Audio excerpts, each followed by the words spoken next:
Sagittarius, hi, welcome to my channel. So today we have a reading for you, no particular subject. We're going to take an issue, something we know, something we don't know, recent past advice and potential outcome. At the end there'll be an opportunity for extended where we'll dive in deeper. You can watch it for Sagittarius, Sun, Moon, Rising, Venus, Mars, Mercury, North Node. Or if any of those planets are currently transiting your 9th house, this could be for you. Thank you all, as always, for the likes, share, subscribes. However people support the channel, it's fantastic. Thank you very much.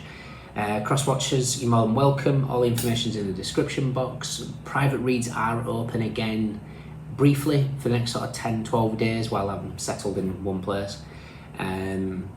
Not many, couple in the morning, couple in the evening, so they will snap up. So if you want to get in quickly. Okay, Sagittarius, what is going on with you guys? Mercury has entered your sign. Ooh, I'm hearing Cabello, Bam Bam. What is it? Asayas la vida si. Keep dancing. So with that video and that song, there could be some sort of difficult things happening at the moment and you're being asked to keep dancing. Change. I'm hearing Alan Watts. The only way to make sense out of change is to plunge into it, move with it and join the dance.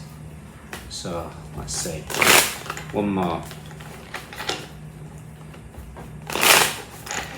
Okay, Sagittarius, what are we going on? We have the Empress. Okay, there could be some pregnancies involved here.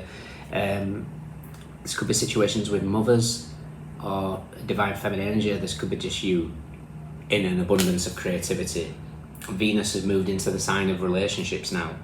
And with Mercury in your sign, it's giving you the power to maybe express.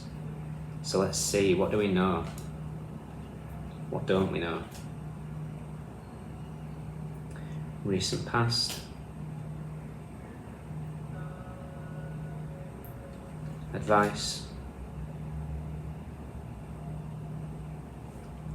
And potential outcome.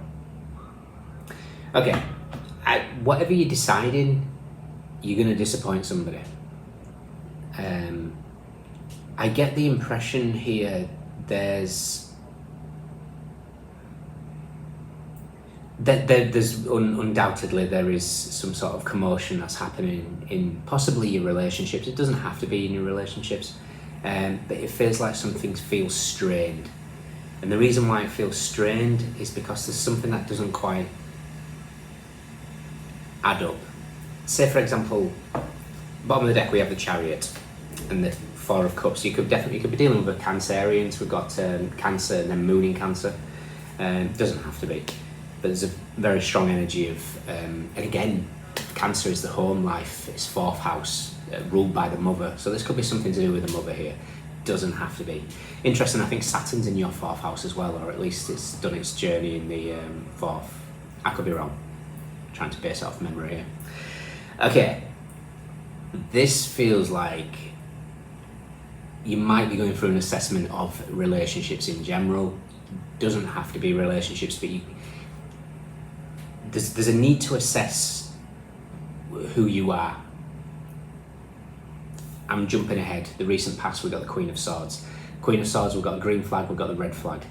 And I kind of feel like here, you might have been dealing with somebody, or you could have done this yourself, because we all do. We all try and be the best version of ourselves as possible. But it feels like there's some sort of,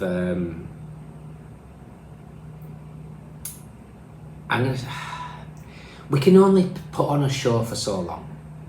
You know, if, for example, you start dating somebody and you want to be liked so much that you agree to everything that they like, lose part of yourself within that, you might listen to what they like and it completely compromises your morals or standards of whatever, and something feels like you can only maintain a facade for so long, and that seems to be what's going on here.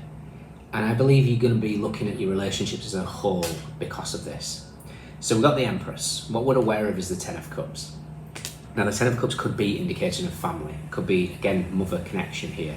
But the 10 of Cups as well in the top deck feels like something that's reached saturation point. There's only so much you can take. There's only so much energy you can give to a situation. There's only so much ignoring of red flags. You know, this could be somebody that says that they love, will look at the pregnant woman. This could be someone that says that, oh yeah, I want kids too. You know, and then a year down the line into a relationship, nah, not really. And which is a huge deal in case of a relationship. Sometimes these are deal breakers. And this is what I kind of feel like the message is about. It's about deal breaking. It's about what are you willing to, what's a non-negotiable? That's where you need to be heading here. You need to be open and honest, especially with Mercury in your sign right now. Be as open and honest as possible within your relationships. Could there be difficulties? Yes, very much so. There could be disappointments from this, but ultimately it opens you up onto what is truly for you. The more that you compromise on what it is that you desire, resentment builds. And that's what I don't want to see for you. What we're not aware of is the Five of Swords. So this is causing some sort of conflict. It might be internal. I mean, people might not be able to see this. For some of you, I kind of feel like this is what you try and show to everybody, they're happy, everything is going perfectly swimmingly. What's really going on is the Five of Swords. There's something that just, you're trying to scratch an itch here that you just can't get your head out of the situation. For some of you, this could be gaslighting. You know, it's known. I've lived through it. It's not a pleasant experience when you start second guessing yourself. So this could be a situation. Again, doesn't have to be about pregnancy. I'm just continuing what I'm talking about in that sense. But say, for example, you know, beginning of a dating. You both say that you want kids, years down the line, one says, no, I never said that. That's gaslighting. Especially if they've definitely said it. That is gaslighting. So it could be situations like that. I kind of feel like the whole thing here is to assess the red and the green flags. Assess what it is that you're willing to compromise with, not willing to compromise with. What's negotiable, what's non-negotiable. Your advice is the Knight of Cups. I would say do it with love.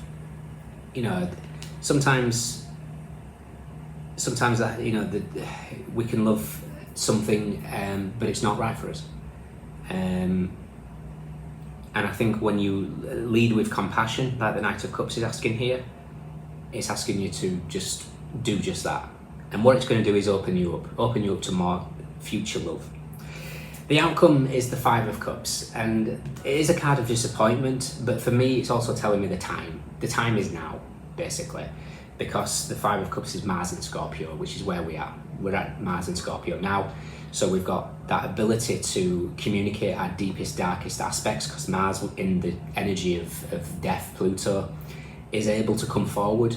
Mercury is in your sign, giving you the clarification from the throat chakra to speak your mind and speak it honestly. Be careful of bluntness of the Queen of Swords. If you do it with compassion and love, you're going to be fine. So we've got Mars and Scorpio giving you that determination from the solar plexus in back in the hidden aspects of the 8th house of deep situations. You know, what is good for me anymore. You know, something might not work anymore. Again, it doesn't have to be about romantic aspects. This could be any type of relationship. Sagittarius and Mercury, and then we've also got Venus is in the sign of, which Venus is here with the Empress, is in the sign of Libra. Libra rules relationships. The South Node is in Libra as well. So this is all very karmically, it's all very lessons based. The Five of Swords is Venus and Aquarius, so all this can be healed. Think Venus meets Uranus, or think Empress meets the star sign. We can heal whatever it is that needs healing, but it requires us to recognize negotiables, non-negotiables, and being really, really honest with it. So I want to check out the Eight of Wands, because that's Mercury in Sagittarius. I will also check out Star Card to feel what we can heal. and we will look at the Tower and the Death card to represent Mars in Scorpio. And I feel like if you don't have this conversation, or at least if this doesn't, if you know, to if this is resonating with you, this needs to happen. Otherwise, the universe will do it for you. The Towers will come. It's like these little nitpicking things where stuff goes wrong and wrong and wrong and wrong and wrong until the universe is showing you clearly. So the Ace of Wands is with the Sun and the Queen of Wands. This is giving you a power of magnetism. It's giving you the power of the Sun, which is clairvoyance, which is illumination, which is confidence, solar plexus energy. It's having the willpower and the confidence to follow through with something. I would take advantage of the astrological placements right now, because it's giving you a boost to march forward, because otherwise we have the Tower is wedged between the High Priestess and this Hangman. All this martyrdom will fail if you're not willing to address it. It will come. Secrets will be exposed.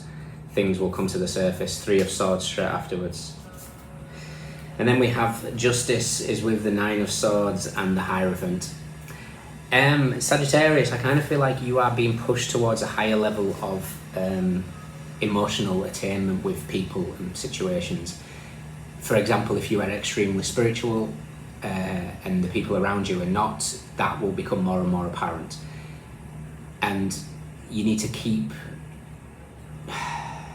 There's going to be something about clearing the path ready for the new to come in. And that's kind of what's happening here. And the Star card comes with the Six of Cups and the Six of Wands. You're going to get your healing. It's going to heal childhood wounds. It's going to heal... there could be some significance of people from the past coming to heal. Victory is going to be yours. Six of Wands. Last card I want to hear, yeah, King of Wands. This is your card. Don't get caught in genders, but you know, King of Wands is 2 parts Sagittarius, 1 part Scorpio, which is that Death card energy. Did we see where Death was?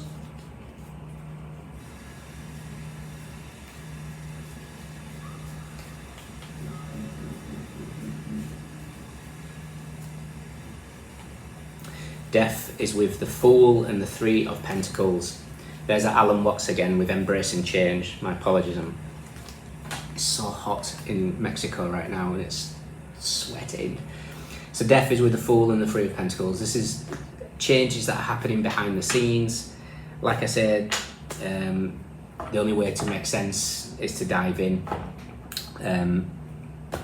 So yeah, así es la vida, sí. It's that's such is life. It's full of changes and unexpected twists. It's full of life is a dance. We can either stand by and watch, or we can join in. And the universe is asking you to really embrace the dance of life. And I kind of feel like at the moment you might be selling yourself short. Okay. In the extended, we will look at what benefit comes from taking this, because I kind of feel like the Knight of Cups is something that comes afterwards. There's some sort of positive energy that comes from this. Whatever decisions you're making, you might be upsetting family with the 10 of Cups, 5 of Cups and the Empress. Doesn't have to be. So for example, this could be you know, blatantly don't get on with a sibling and your family try and, you know, guilt trip you into keeping everything together, whatever it is. I don't know. It could be family really like a certain friend or partner or whatever, but it really doesn't work for you. It's making that decision. It's like whatever this decision is you're going to make is going to upset somebody. But it leads on to something wonderful, which we'll look in the extended. Okay? If you can join me, fantastic. If not, let me know if this resonates. We have Taurus, Libra, Mars in Pisces, Venus in Aquarius, Mars in Scorpio, Cancer, Moon in Cancer, Jupiter in Pisces, Mercury in Aquarius, Mercury in Taurus, Leo, Sun in Capricorn, Moon in Sagittarius, Mercury in Virgo. Swords, Cups,